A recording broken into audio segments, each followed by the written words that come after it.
Wake up and move. Justin Arnold back here again with another wow or workout of the week Wednesday, and this one is all about mobility, loaded mobility, really explaining it, how it's going to help you, how some stretches just aren't going to do enough and they're probably not lasting, and you're probably finding like you're doing the same stretches and nothing is changing or nothing is lasting.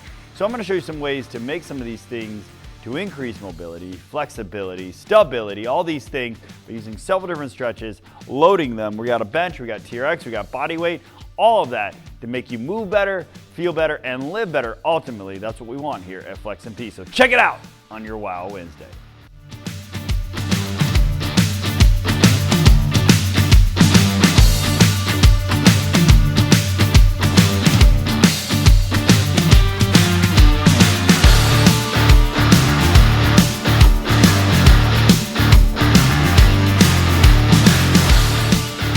Okay, so I explained a little bit more below, so I won't go deeply into that. But when you're just doing this, not to say stop doing it, but you might be doing it and not really finding a whole lot of results. So there's times loading stuff. And we do that here at Flex and P. In fact, we're efficient. We like to combine 2 for 1 of sorts. So we'll like take a strength training exercise and incorporate some like eccentric work, which will get both the mobility, the stretching aspect of it, a loaded stretch, along with strength training, so we can kind of kill 2 birds with 1 stone. So I'm going to go through some, but even loading it. Now, you've seen me do this. You've probably seen it enough. These 90-90, great for the hips, great whether you're strength training or running, great little mobility exercise. And this is actually loading it as well, especially when you lean into a little bit.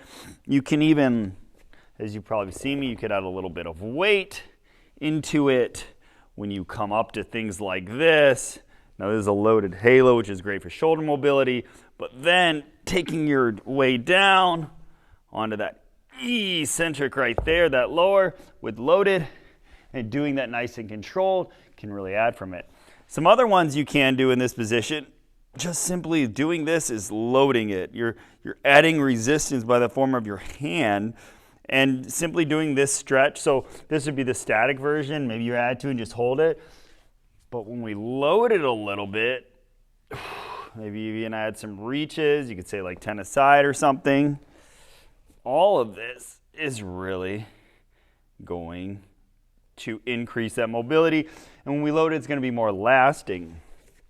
Some other ones, one of my favorites, because again, it gets a lot. I'm all about efficiency these days. Being a busy parent, being a father of 3, being a business owner, being an author, all this stuff takes up time. So I want to still do the things that matter, these important stretches, but sometimes I can't just focus on one body part. So like right now, I've found a lot of people can't do this, but you're getting your ankles, you're actually getting your quads. You can lean back into it, get your hips, quads, and ankles a little more. You can even extend up. This is all loading it. Little pump here, little pump. You could maybe even add a weighted vest if you want. From there, you could do some loaded ankle stuff if you want to. Again, this will help with the toes.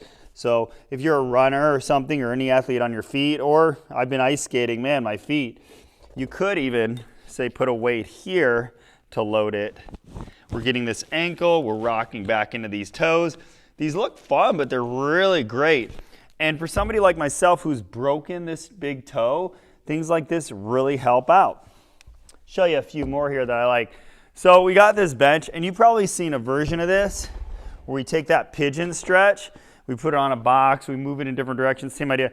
Well, I've been playing around with one here and doing it at a 45 angle, literally just goofed around one day this ad, and I was like, oh, I'll try it out.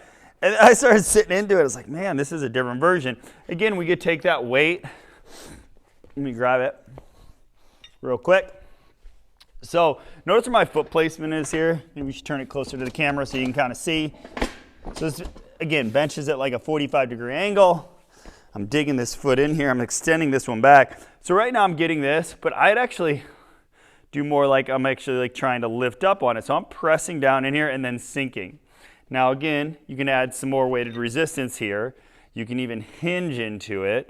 This now I'm getting the low back. If you deal with sciatic nerve issues, this could really help out. We could lift, drop, hinge, create a little fun little lift, drop, hinge. Maybe it's a little early, I'm a little playful. Been around the kids a lot lately. But anyways, you get the idea. And if you're wondering, like, rep range is always just keep around that 10 with a lot of these things, and always take it, you know, nice and controlled. Nice and controlled. You could even add loaded rotations with this one. So things like that. So right now I'm moving more in this frontal plane, so it's almost like I'm shifting my hip. So getting those 3 planes of motion as well in these movements. Let's do some shoulder stuff. Like we already showed you those halos. I'm going to show you one that I pretty much do often with this pull-up bar. I'm going to show you a few variations. Now you could just simply hang here, loaded stretch. This is loaded. I've got the grip. Put your feet on something. With safety, of course, you can add rotations each direction. Breathing through it, of course. All this stuff while sinking down into it. So we're loading it. If you get really good, you know, you can start to hold on to something and then eventually let go. But again, we're just internally rotating towards that, externally rotating. Whew. Then when I get to that end, I'm just breathing in, sinking in. And it makes it a little fun. And here's one with the TRX. Now, you could simply just do like a chest stretch, and that loads it. I like to add a little pump, but you could go really, really deep with it. Turn it around like this, squeeze those shoulder blades. You're loading this as well and creating quite the tension. Now if that's too much, walk forward. Here, let me show you kind of this direction. So again, you're dropping down. You can start to stagger. You just walk down slowly. And there we go, squeezing the shoulder blades, opening up the chest. If it's too much, you can stagger the feet. A lot of variations there with that one. Again, it could start here, just slowly walk down, be careful with it, maybe stagger, then start to move those feet, squeeze those shoulder blades, and there you go, we've just loaded. We've literally just pretty much hit all the major areas that people have problems with, the hips, the shoulders, the back, all of that with these loaded stretches. Those are just variations. With some of the ones you could add reps to it, you could walk back and forth with that last one, for example, but start trying to under control, under safety. Don't go crazy. We're not trying to max out here with these kinds of things, but start loading your stretches, loading some movement. Try some of these ones I showed on this video today, and trust me, they'll be more lasting. You'll see them stick, as I like to say. That's usually what we find. You know, we could just do some blood flow movement, and then we want to see some issues. Like I've had shoulder issues by simply doing this might not help as much. When we start to load some of these, I find it lasting, and I just don't have the issues that I used to, and neither do my clients. So start trying that out today. See if this helps. If it does, man, we want to hear and share it with those that you know are dealing with some hip or shoulder and finding limitation in their life, their movement practices, their lifting, whatever it is. If you feel like you're limited to playing with your kids or doing other activities, that's what we're here to help you out with, and that's what we want to be able to do to maximize your life. So anyways, thanks for tuning in, guys. Hope this helps. Take care. Hey, thanks for checking out videos just like these. Make sure to like, share, and subscribe, and click on notifications below to stay up to date on all these videos that we post here throughout the week. And again, tag a friend underneath if you think they might benefit from these videos. And if you need further training or further information or a little more personalized programming to meet your needs, we can create a customized roadmap to meet your needs here at FlexMP. Just click on that link below. Again, contact us today at FlexMP to get you moving better, living better, and feeling better.